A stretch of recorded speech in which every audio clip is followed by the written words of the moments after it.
All right, hello, Division 4. This is our current events called drone delivery. Coming right up.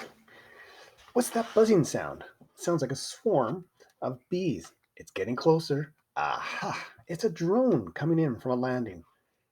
It's making a delivery right on schedule. Drones are not yet making regular deliveries in Canada, but it may not be long now. So it's coming. For those who don't know what a drone is, it's that small flying device that can be controlled by your smartphone or a remote control. In August, a drone made a test run. It traveled from Vancouver Island to nearby Salt Spring Island, 6 kilometer flight. It flew at 50 kilometers per hour and 75 meters above the ground. Okay. The drone carried emergency medical supplies and it arrived 11 minutes later. So no traffic, I guess, right? Be quite quick. Meanwhile, Edmonton Airport is preparing for drone deliveries. It is adding drone takeoff and landing zones. So that's kind of neat. Edmonton Airport. So they're just special spots just for the drones. The drones, because right now you're not supposed to have drones anywhere near an airport. Supposedly it interferes with the radar and of course all the airplanes. Doing that now with the flights that are reduced, but when life is back to normal. So this is really interesting that they're actually allowing this. The drones will fly to places in Western and Northern Canada. They should be cleared for takeoff by early next year. It'd be interesting to see if this is still going on, because of what our current situation is. So, what is a drone? A drone is an unmanned aerial vehicle. Unmanned, we should actually say unpersoned, right? Aerial meaning in the sky, vehicle, of course, something that transports you. Drones are already quite common. Maybe some of you have one for take to the park, and you have one yourself. For instance, people use them to take aerial photos and videos, or they fly them as a hobby. There's some great footage on YouTube of people, because they can get right in close to places that are dangerous and they can hover, and the quality of photography is outstanding. It's so clear. Drones can also be used to make deliveries. That's especially handy for places that are difficult to get to by vehicle. Remote hospitals or mining camps, for example. Remote hospitals meaning remote, very far off, maybe off a dirt road that's kilometers, and maybe it's been snowing and they can't access it. So by having the drone, it flies overhead. And of course, like I said, there's no traffic, so it can get there safely. And of course, there's no people on it, so there's that aspect too.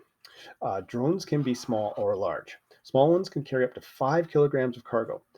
So 5 kilograms is probably close to about 12 to 15 pounds. So that's quite a bit when you think about it. That's how powerful these are. Large drones could transport machinery. Wow. When we're talking machinery, we're talking several hundreds of pounds. An operator controls the drones remotely.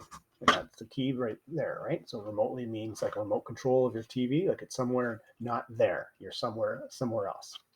They contain cameras and sensors, and the drones can adjust the route, depending on the weather. They can detect obstacles such as electrical wires and helicopters, so they're smart too. Um, they can alert nearby pilots that there's a drone in the airspace. So, like I was saying earlier, so if there's a problem with other planes, it can say, "Hey, there's a drone in the area." New technology, new rules. Drone technology is improving all the time.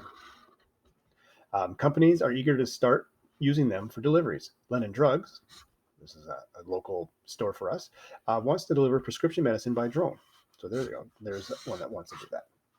In other parts of the world, drones are already hard at work. In Africa, they transport vaccines, drugs, and blood to rural hospitals. And we've learned enough about, or know enough about third world countries and Africa and stuff, that it's really hard. Their infrastructure or roads aren't as good as ours, so it's hard to get to.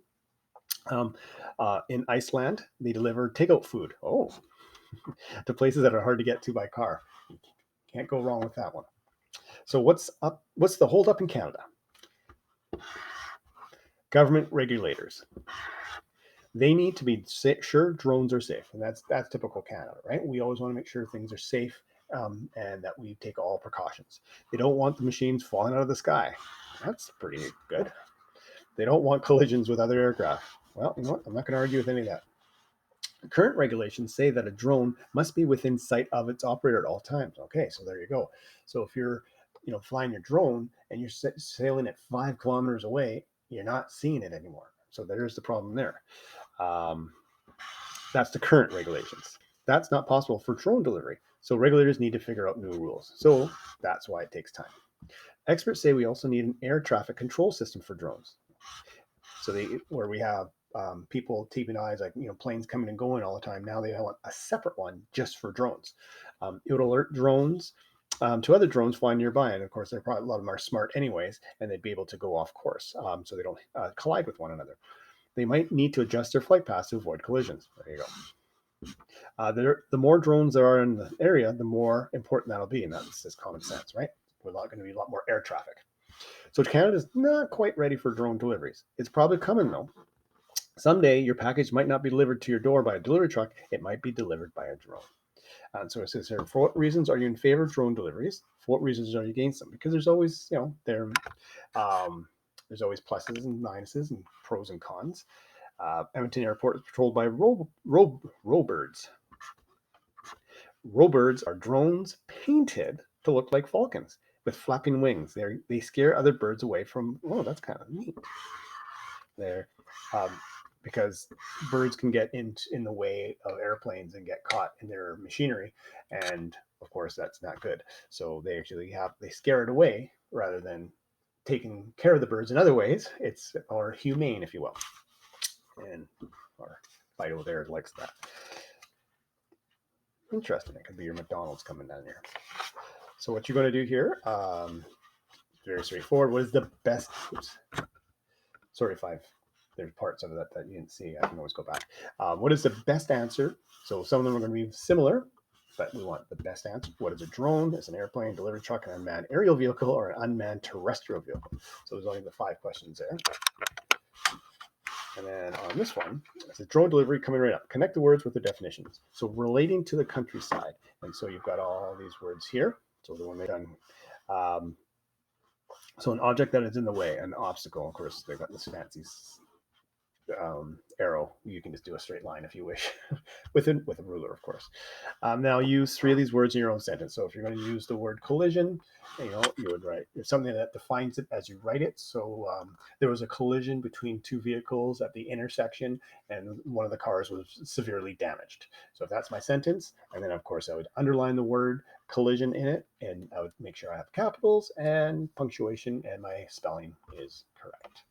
All right, I'm just going to quickly show, because I wasn't sure. I think I might have my first one if I didn't move it up in time, just to make sure all the highlighting's right there. All right, until next time.